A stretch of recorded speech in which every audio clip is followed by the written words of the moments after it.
en el caso de la violencia familiar, el programa nos pide definir violencia familiar y sus implicaciones y los tipos de violencia familiar que van a ser la violencia en los niños, la violencia conyugal y la violencia en ancianos. Entonces, es más, prácticamente una definición y clasificación, ¿no? La semana que viene ya es nuestra final, creo, si es que se confirma la fecha, porque la coordinación lo que tiene que marcar la fecha es así, ¿verdad? JP, tu micrófono. Okay. La coordinación tiene que fijar bien la fecha. Probablemente va a ser la semana que viene ya.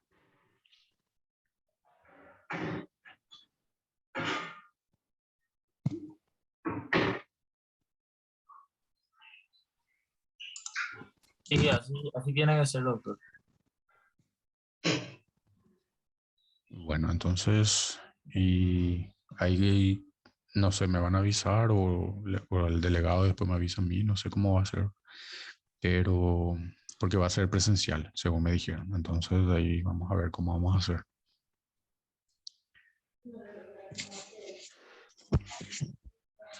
Y ustedes le dieron una fecha tentativa, ¿verdad? Y ahí se confirma la fecha y me avisan y como tengo entendido va a ser presencial y ahí vamos a conocernos por fin.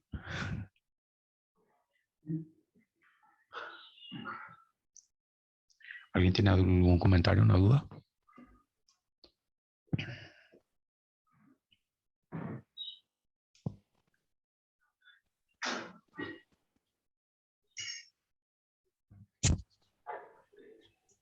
Bueno, vamos a esperar un poquitito que sea hasta ahí 10 y vamos a comenzar.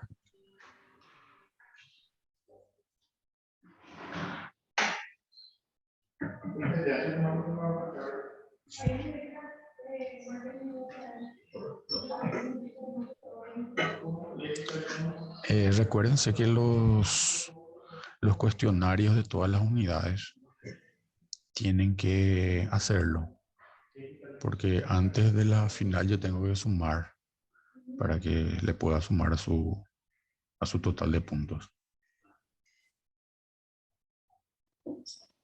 Tiene un peso de 10% eso, entonces es importante hacerlo. Entonces, si es posible este fin de semana ya sé los que le faltan, los que no hicieron, ¿verdad? Porque mucha gente ya hizo, entonces los que están faltantes se ponen al día y me completan por favor esos cuestionarios.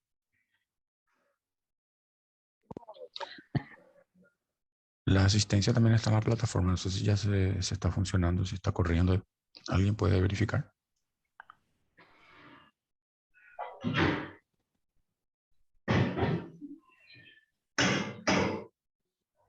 Sí, la final sería de la capítulo 11 al 16.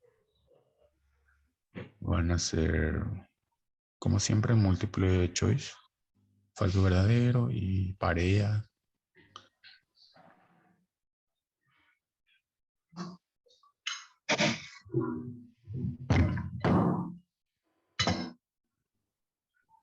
Aún no se habilitó la asistencia. Vamos a ver un poco.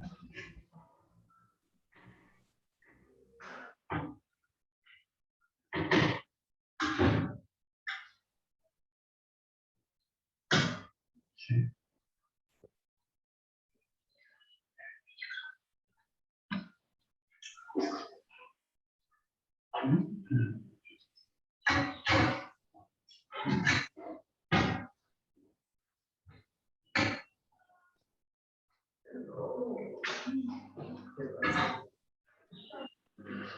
Bueno, voy a abrir acá la plataforma a ver qué pasa.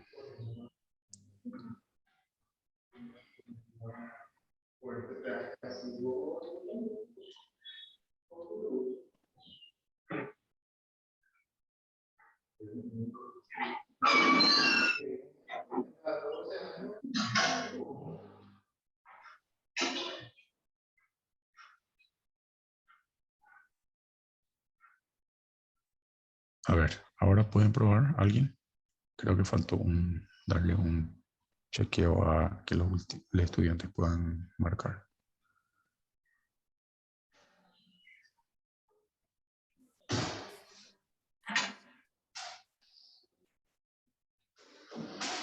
Ahora sí, bueno, perfecto. Vamos a volver acá al programa.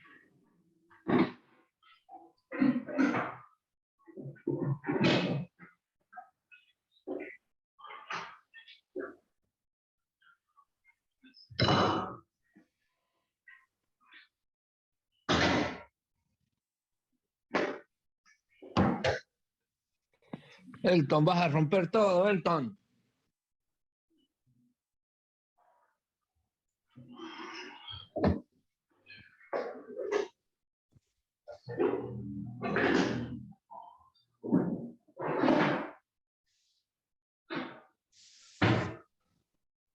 El tipo se ponía a limpiar en plena clase y rompía todo.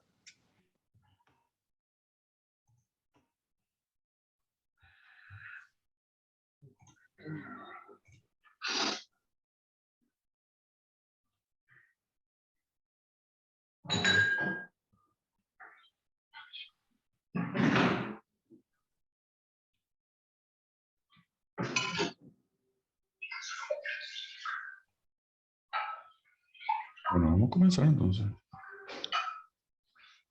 Le voy a compartir la pantalla y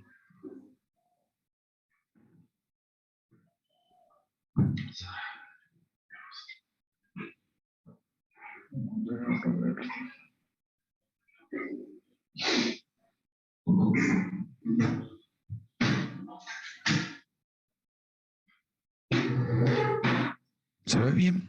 ¿Todo bien? Cualquier duda, como siempre, en el chat o simplemente hablan, no interrumpan.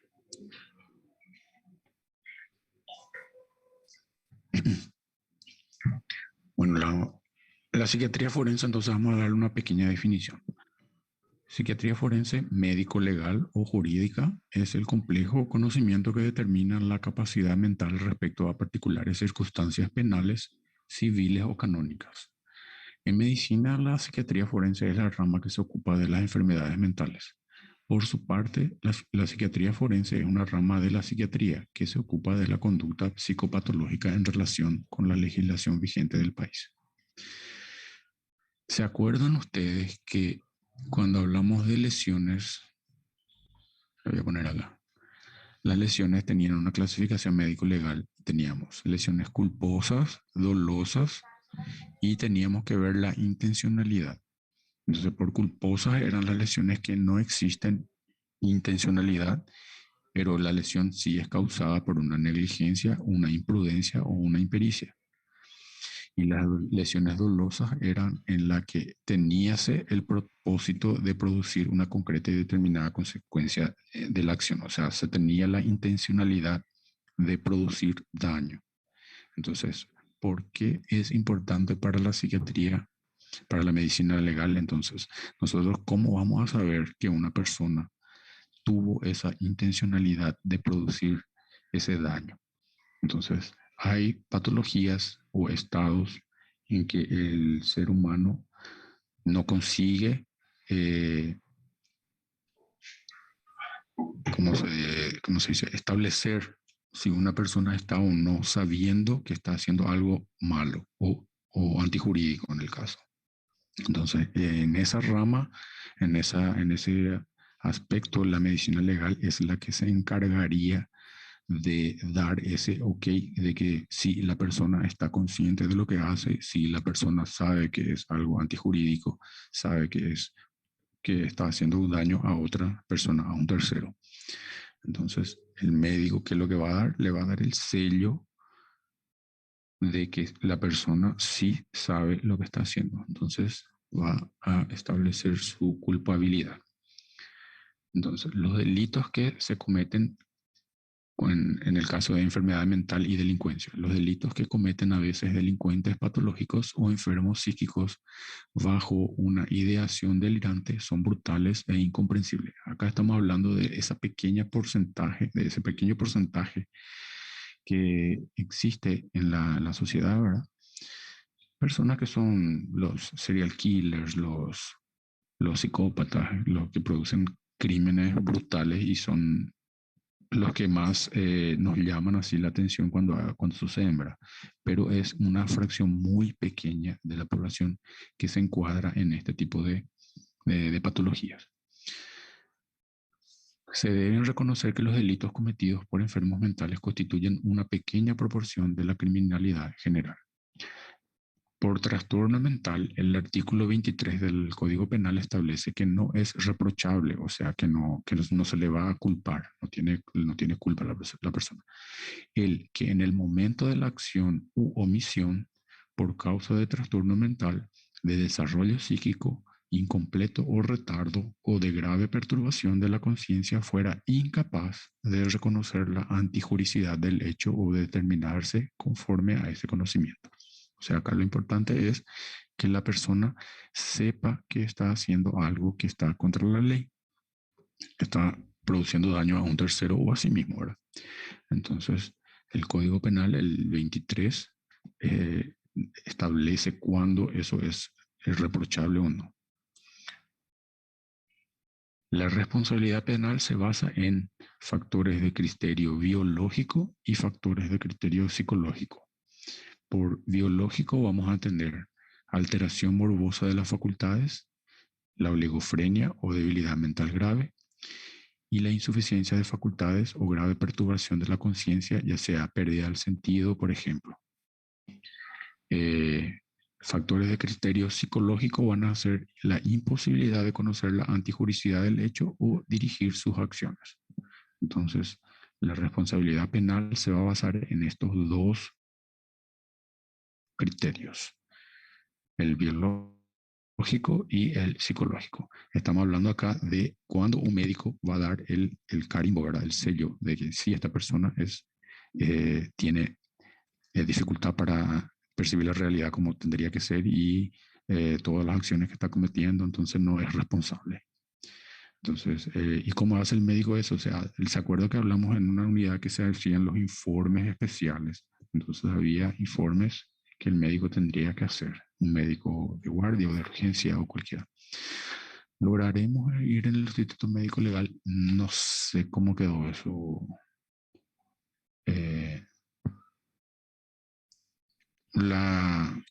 La coordinación no me informó nada. No sé cómo va a ser, porque justamente el asunto de la pandemia nos impidió hacer bastantes cosas que tendríamos que haber hecho. Bueno, siguiendo, clasificación de las enfermedades mentales. A grandes rasgos, los principales síndromes psiquiátricos son la psicosis, la neurosis, los trastornos de la personalidad, las desviaciones y trastornos sexuales, retraso mental. Entonces, esos son los grandes síndromes psiquiátricos. Y vamos a hablar un poquitito de cada por psicosis. ¿Qué entendemos por psicosis? Es un trastorno generalmente severo que desorganiza la personalidad, incapacita psicológicamente al sujeto y lo desconecta del mundo real al tomar por verdaderas sus propias producciones mentales patológicas. Acá estamos hablando de alucinaciones, ideas delirantes, voces. Las alucinaciones pueden ser visuales, auditivas e inclusive sensoriales. Otro rasgo distintivo del paciente psicótico es que carece de conciencia de enfermedad mental, o sea, la persona no se da cuenta que está en un estado patológico. Esa es una típica manera de descubrir si alguien que está loco o que no está. El enfermo mental no sabe que está enfermo. Neurosis. Son cuadros originados por traumas psicológicos. Las neurosis surgen como consecuencia de conflictos intrapsíquicos que, aun siendo reprimidos por inaceptables y dolorosos para el sujeto, generan angustia, una emoción extremadamente penosa e insoportable.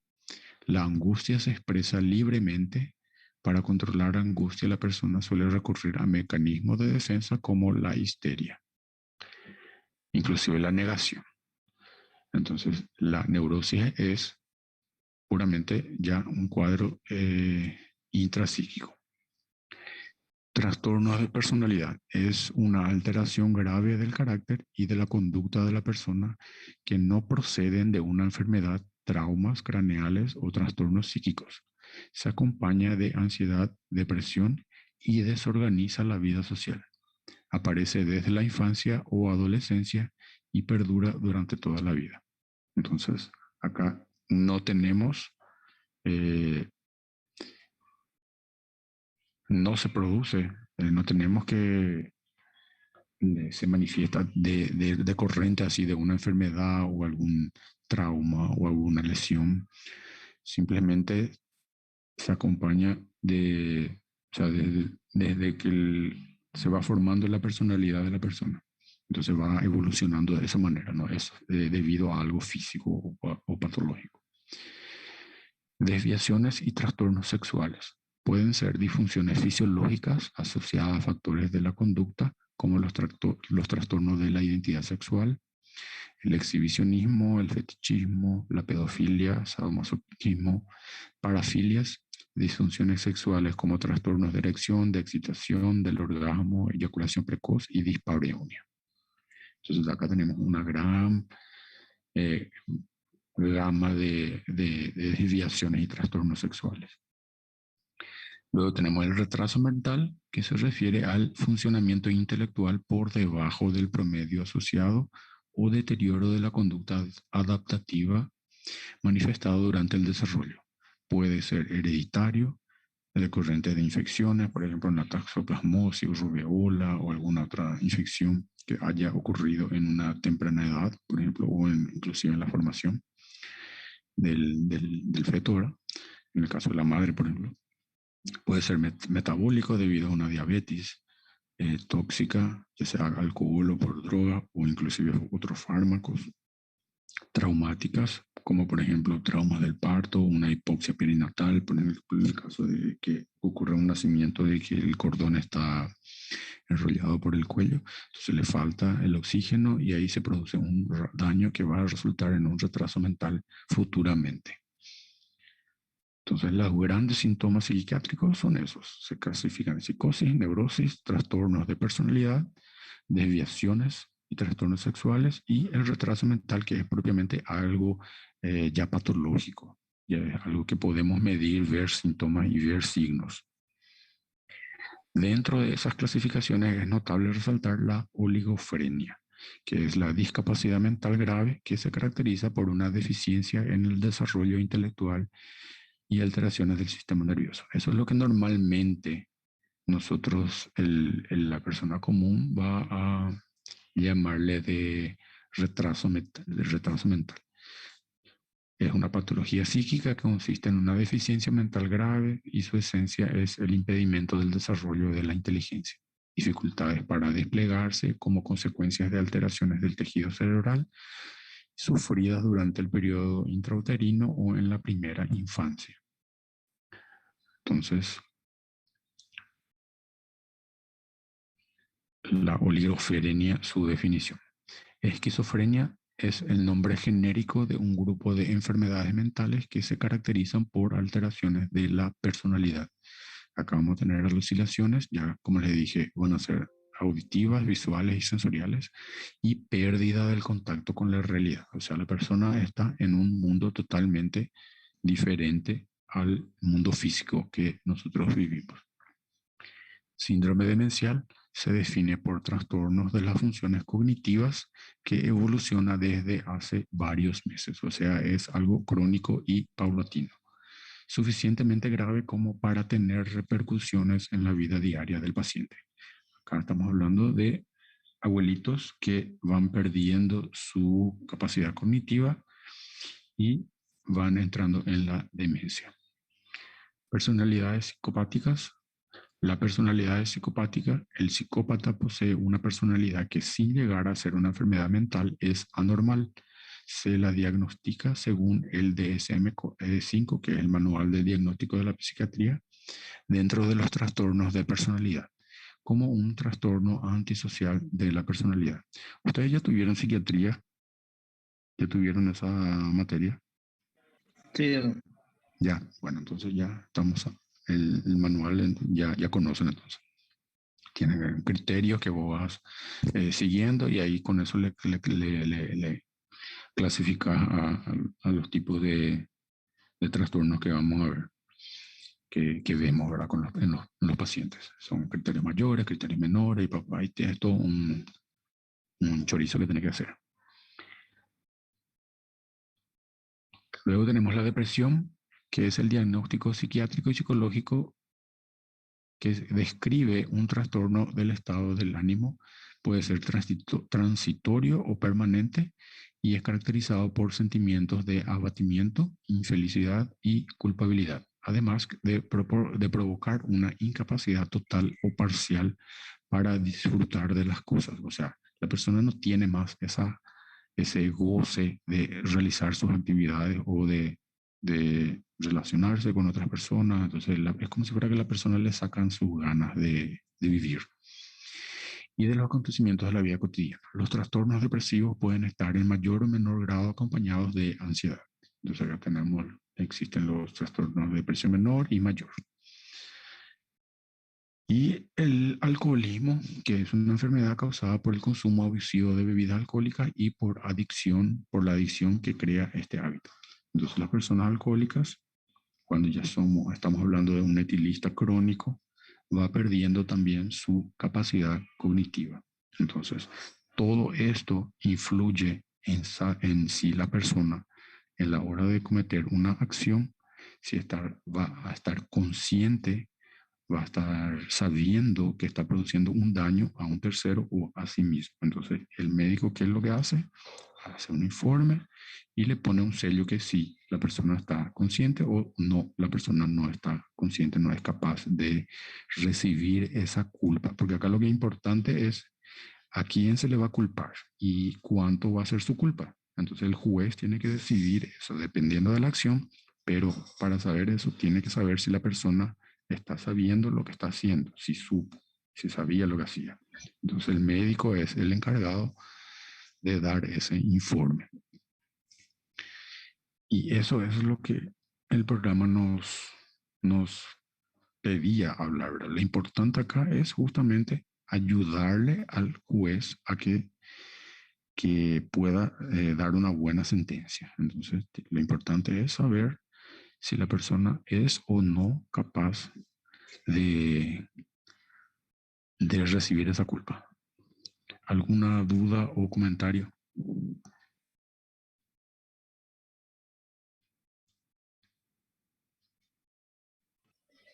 nada por acá, doctor.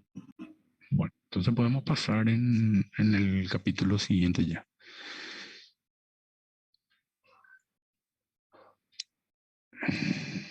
La última unidad nos pedía hablar de la violencia familiar y dar las definiciones de los tipos de violencia familiar. Entonces, el primero es el maltrato infantil. Es la violencia ejercida por personas mayores en niños de corta edad. O sea, un adulto, una persona mayor, más mayor, puede ser también otro niño, pero tiene que haber una diferencia de edad.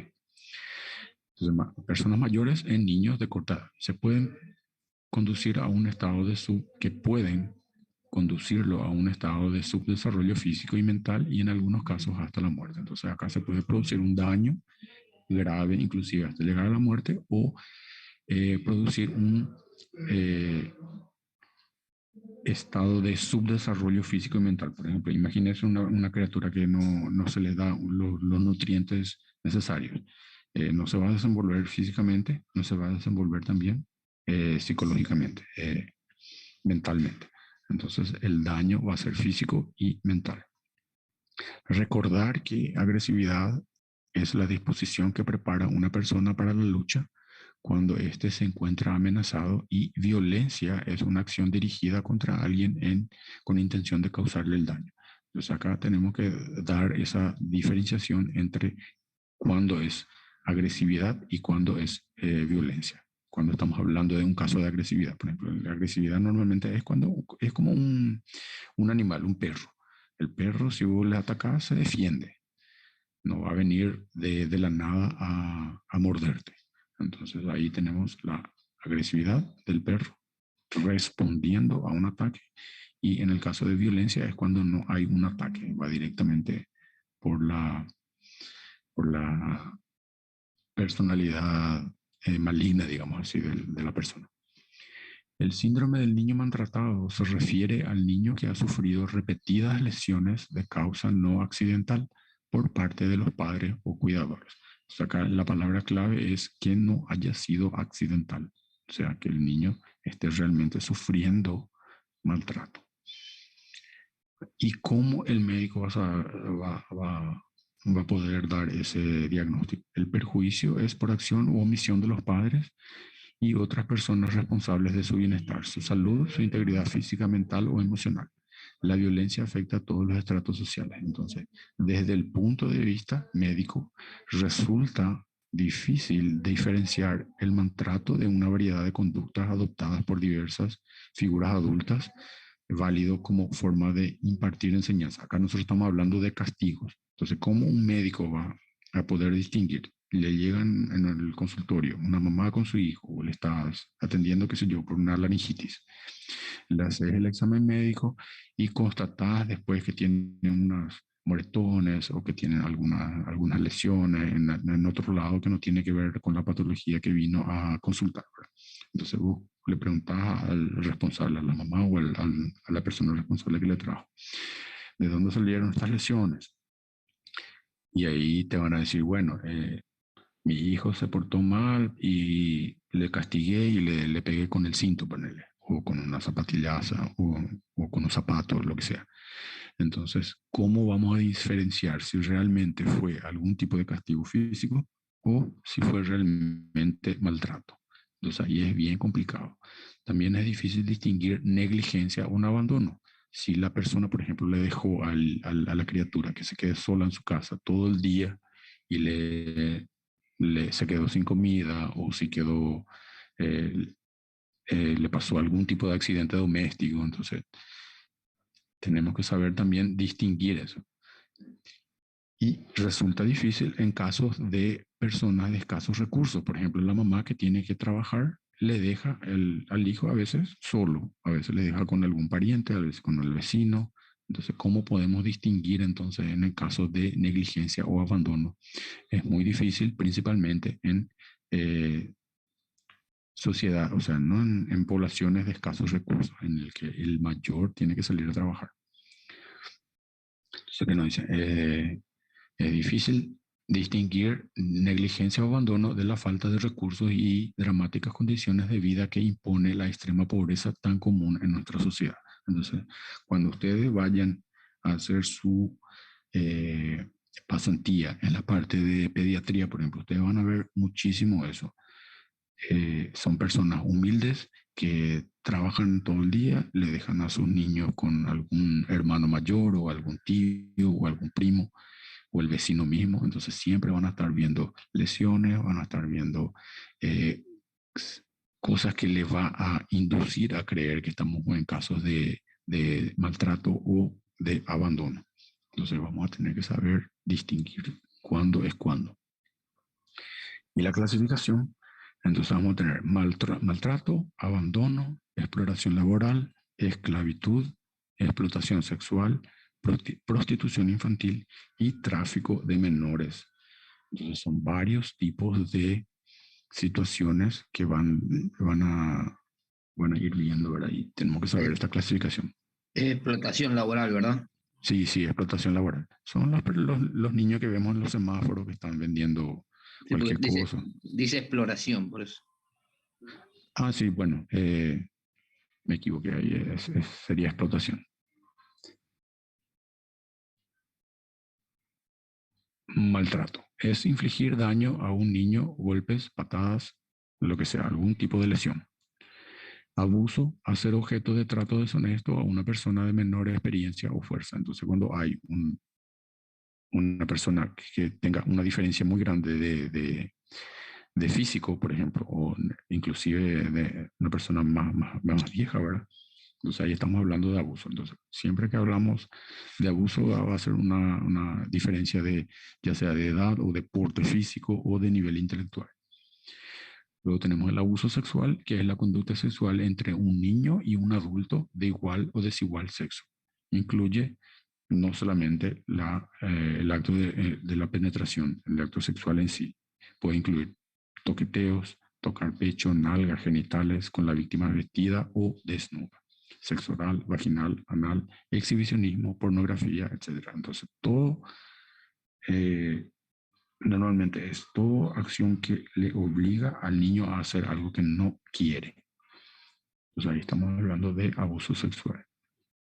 Otra clasificación, incesto. Cuando el contacto sexual lo realiza una persona de consanguinidad lineal, o sea, alguien de la familia, estamos hablando de un padre, un hermano, un tío, un sobrino. Entonces ahí le clasificamos como incesto. Y tenemos también el abuso emocional. Cualquier acto u omisión que seriamente perturbe al niño, lo dañe o ponga en peligro su desarrollo emocional, intelectual o moral. Acá lo que estamos protegiendo es la libertad del niño y su desarrollo. Eh, Toda esta fase, esta primera fase en todas las personas es muy importante porque esa es la fase que forma nuestra personalidad. Entonces, sí, como nos dice el dicho ese, el árbol que crece torcido jamás su tronco endereza. Entonces, si por algún maltrato o algún abandono creamos un daño psicológico, ese daño ya perdura para toda la vida y es muy, muy difícil para que un psicólogo o un psiquiatra cure después cuando la persona ya sea mayor. Entonces, ese daño que se realizó en esa primera etapa de la vida es muy importante. ¿Alguna pregunta? Acá lo que más ustedes van a ver cuando hagan sus pasantías van a ser justamente cómo van a saber distinguir. A pesar de que hoy en día el castigo no está tan establecido. Antiguamente, por ejemplo, era muy, muy común. En mi caso, por ejemplo, en mi época que yo era chico, era pequeño, por ejemplo, los castigos eran prácticamente eran físicos. Era un cintarazo, un zapatillazo, arrodillarse encima del maíz, cosas así. Hoy en día ya eh, no es común. Acá en Paraguay van a ver todavía casos, principalmente gente más humilde o gente más de la campaña, sí, ¿verdad? Pero en los grandes centros urbanos ya es muy difícil. Y por un lado, a veces eso es hasta inclusive perjudicial porque los niños a veces ya no tienen ese control, no tiene alguien que le controle y crecen terribles, entonces, no, incontrolables. Entonces, ahí tiene que haber un equilibrio. Mucha gente dice que la sociedad está como está hoy porque a los niños no se les frenó cuando tendría que haberle frenado, entonces crecen como pequeños dictadores. Entonces hay que saber distinguir ahí el balance correcto. El otro punto es la violencia conyugal. Y acá estamos hablando del síndrome de la mujer maltratada. La mujer de malandro, como dicen los brasileños. Se define como la agresión física de la mujer por parte de un hombre vinculado sentimentalmente a ella. Acá no hace falta que sea su pareja, su marido. Puede ser su novio o puede ser una persona, un amante, lo que sea. Tiene que estar vinculado sentimentalmente a ella. En el presente o en el pasado. Puede ser un ex o un actual.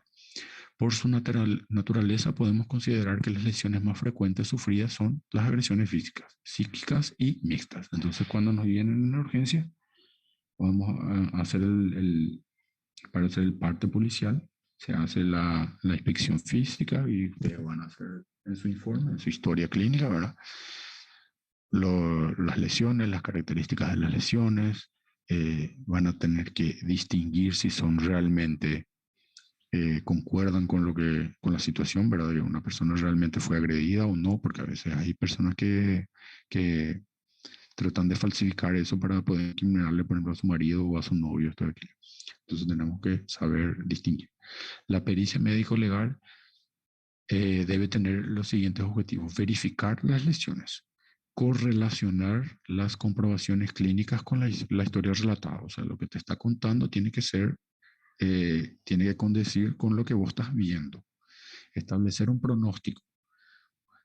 Indicar estudios complementarios en el caso de que necesiten hacerse una interconsulta con otro profesional, por ejemplo, qué sé yo, una fractura o no sé, una cirugía.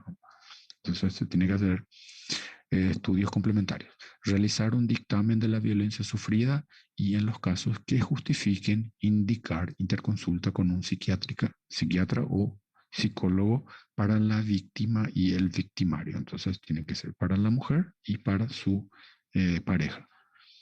Eso siempre se olvida. Normalmente se le manda a la pobre mujer a que consulte con algún profesional, un psiquiatra y psicólogo, y al marido o al novio se le deja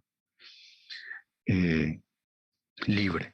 Entonces, la próxima vez, o con la misma persona o con otra, va a seguir haciendo. Entonces, tiene que ser para los dos. Ahí normalmente se habla de la codependencia, síndrome de codependencia, y no sé qué. Hay un montón de cosas ahí que quienes les gusta la parte de psiquiatría y de psicología van a poder eh, esbaldarse ahí, como se dice. Y luego tenemos el maltrato a ancianos. El maltrato recuérdense que la violencia conyugal no es solamente contra la mujer.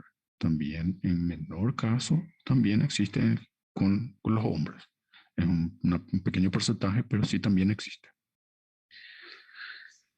Y inclusive en personas del mismo sexo. Bueno, vamos a ver, en hombres con hombres, mujer con mujer, también se incluye en violencia conyugal.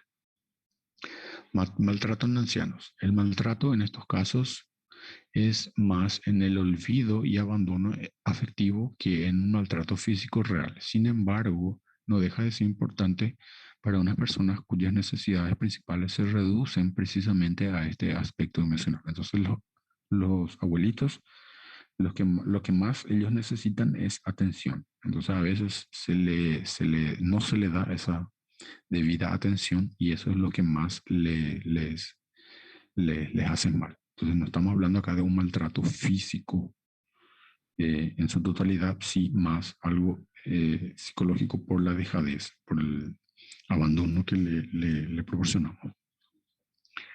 Al mismo tiempo, el modo de vida actual ha traído graves problemas para la integración del anciano en la vida familiar, la incorporación de la mujer al mundo laboral, las características de las viviendas urbanas, las necesidades económicas, etc. Entonces acá estamos hablando, por ejemplo, es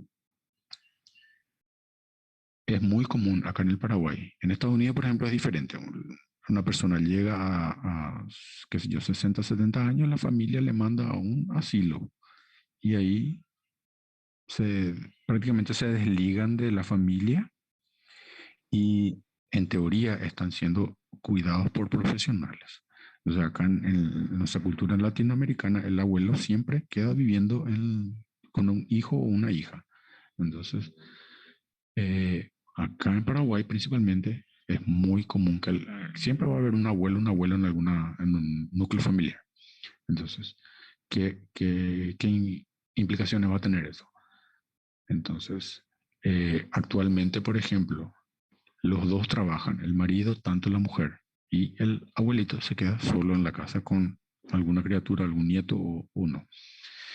Entonces, características de las viviendas urbanas. Acá no es tan común como en Brasil de vivir en departamentos, a no ser en Asunción, ¿verdad? Acá en Ciudad del Este hay poca gente que vive en departamentos, así familias. Normalmente las familias el paraguayo prefiere vivir en casa. En Brasil ya es más común la gente quiere preferir vivir en departamentos. ¿Cuál sería la diferencia entre el abuso sexual y la violación? Bueno, como les dije, en el abuso sexual, para que haya un abuso tiene que haber una diferencia de, por ejemplo, una persona más vieja o una persona más fuerte o una persona más inteligente, digamos. Entonces, eso daría la diferencia entre saber si es un abuso o una simple violación. Porque violación puede ser entre dos personas, dos niños, por ejemplo, de igual categoría, te voy a decir. Es como si fuera que vos compares un boxeador peso pesado y un peso pluma, por ejemplo. Ahí estamos hablando de abuso. ¿Se entendió más o menos te respondí más o menos tu duda? Entonces, para saber cuando hay abuso, es cuando hay una diferencia grande de algún factor, ya sea físico o mental o psicológico. Entonces, esa es la diferencia principal. A ver dónde nos quedamos. Bueno, en el Brasil, por ejemplo, estábamos diciendo de vivir en departamentos. Entonces, a veces el abuelito quiere salir afuera y no se le va a mandar solo. Entonces, no tiene un patio para poder salir, un jardín para poder sentarse afuera. Entonces, queda totalmente preso dentro del departamento. Y eso es bastante perjudicial psicológicamente. Otro de los factores que influye también son las necesidades económicas. Un abuelito demanda un gasto un poco, tanto cuanto un bebé, por ejemplo. Necesita pañales, necesita cambiarse varias veces al día porque se derrama la comida o se ensucia. Entonces, hay que bañarle, a veces necesita, en el caso de personas muy mayores, ya por ejemplo, tenés que contratar un enfermero, una enfermera. Entonces, no todas las familias van a tener esa solvencia económica para bancar ese gasto extra. Entonces, todo eso genera un sobreestrés en el pobre abuelito. Entonces, han generado 3 tipos de riesgo para el anciano. Uno va a ser carecer de las atenciones que su estado requiere o convertirse en víctima de violencia verbal o incluso física por parte de los miembros de la propia familia. Entonces, al abuelito no se le da la atención merecida y entonces el abuelito va a tratar de llamar la atención, va a tratar de que se le atienda, ¿verdad? Entonces va a comenzar a crear estrés dentro de la familia. Y ahí comienza con la violencia verbal, luego pasa a la física, con miembros de la propia familia. Número 2, ser ingresado en las residencias que son destinadas a la tercera edad, o sea, los asilos, en la que puede correr los mismos riesgos mencionados en el apartado anterior cuando la residencia no cumpla con los requisitos exigidos por una normativa vigente. Entonces, por ejemplo, se le manda a un abuelito a un asilo, pero en el asilo también están personas que pueden ser intolerantes, que pueden ser no dar la debida atención. Uno confía que va a estar siendo bien cuidado y en realidad no está siendo, está siendo cuidado peor de lo que estaría en tu propia casa. Y número 3, el abuso económico o aprovechamiento de sus bienes, a menudo limitado sin ofrecerle a cambio los cuidados que necesita. Acá es bastante común, como el abuelito vive dentro de la casa, recibe su jubilación y esa jubilación es totalmente administrada por algún miembro de la familia, ya sea un hijo o una hija, y entonces ese dinero que era para él va para otro lado. Entonces, él no va a poder comprarse sus cosas, no va a poder tener sus propios gastos. Entonces, esos 3 tipos de riesgos son los que tenemos que cuidar. Carecer de atención, ser ingresado a una residencia y sufrir la misma carencia de atención, y el abuso económico estamos hablando acá de personas que reciben algún tipo de subsidio del gobierno, ¿verdad? Una jubilación, una aposentadoría, ¿verdad? O algún otro beneficio.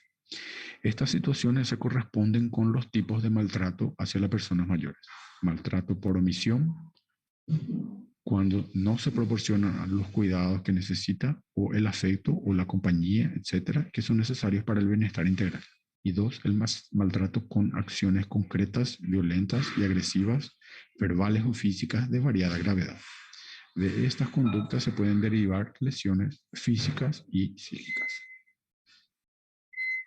Otras circunstancias que deben valorarse en los ancianos son el respeto y los derechos constitucionales que asisten a cualquier persona. Entonces, no tenemos que olvidarnos que porque son abuelitos, viejitos, no tienen sus derechos, ¿verdad? Entonces ellos tienen también. Inclusive está así como el niño, está el estatuto del niño, y del adolescente está el estatuto de los idosos, ¿verdad? De la persona de tercera edad.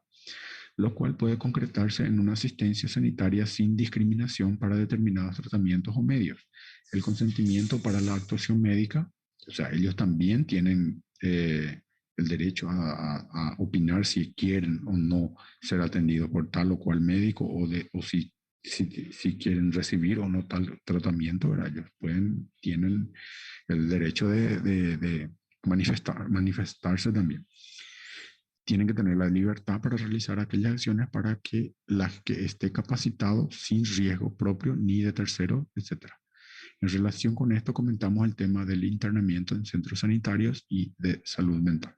Entonces ellos también, estamos hablando acá del consentimiento informado. Entonces no por el hecho de que sean abuelitos, ellos no van a tener, no vamos a tener que consultarles, ¿verdad? Si vamos a hacerles un tal tratamiento o procedimiento una vez que hayan ingresado. Vemos si es que está en sus completas facultades mentales y si no, ahí pedimos la anuencia de algún familiar, ¿verdad? O tutor. Entonces ahí tenemos que saber también distinguir cuando la persona está o no en sus facultades mentales normales. Y con eso termina toda la parte de violencia familiar. Son tres, básicamente, niños, ¿verdad? Tres etapas de la vida, ¿verdad? La infancia, la adultez y la vejez. Y en la parte de la adultez normalmente siempre va a la persona más frágil, que normalmente o comúnmente es la mujer, en caso de físico, estamos hablando. El hombre siempre tiene más fuerza que la mujer, entonces, como dice el dicho, la cuerda se rompe del lado siempre se rompe del lado más frágil. En ese caso, la mujer es la que normalmente recibe más daño. ¿Alguna cuestión o duda?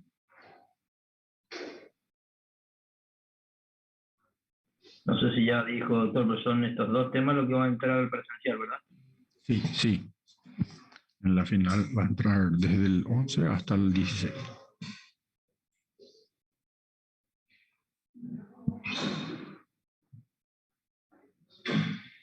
No entendí, de 11 a 16, o sea que va a retomar lo que se tomó la parcial anterior. El otro fue hasta el 10. Así fue, hasta el 10, güey. Hasta el 10 fue la segunda parcial, ¿verdad? Ah, verdad. Entonces, si fue hasta el 10, entonces ahora damos el 11, el 12, el 13, el 14, el 15 y el 16.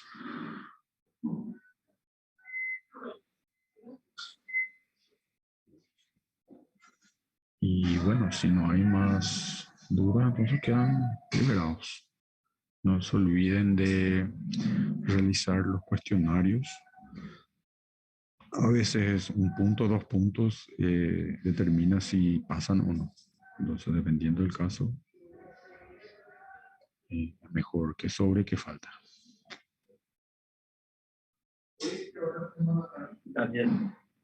Bueno, y cualquier duda hablan con el delegado o directo conmigo, ¿verdad? Dependiendo del caso, en lo que sea posible, siempre voy a estar abierto a ayudarles en lo que fuera posible, ¿verdad? Gracias, doctor, gracias.